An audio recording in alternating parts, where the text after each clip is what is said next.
By Tom Akers, news reporter. President Donald Trump has declared that North Korea is now a designated state sponsor of terrorism. The announcement comes after months of tension between the rogue nation and the U.S., with President Trump having regularly traded personal barbs and insults with North Korean leader Kim Jong-un.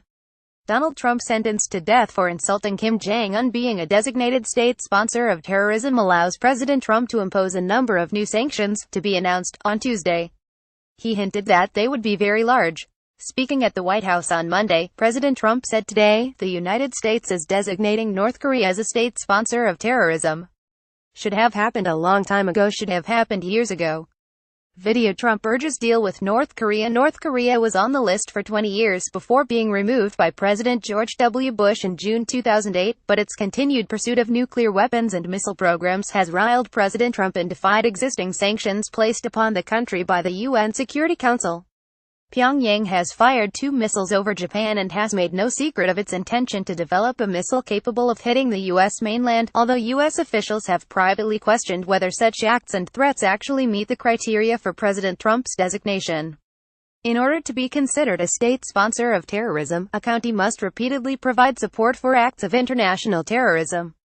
Countries on the list before Monday were Syria, Sudan and Iran, which Mr. Trump recently savaged as a rogue regime.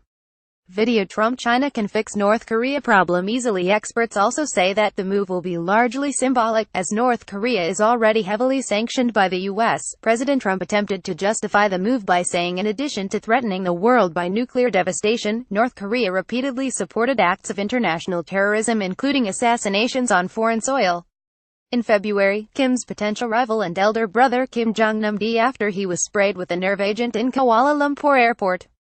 The assassination was blamed on Pyongyang. President Trump also cited the death of U.S. student Otto Warmbier, who President Trump said was one of the many affected by North Korean oppression.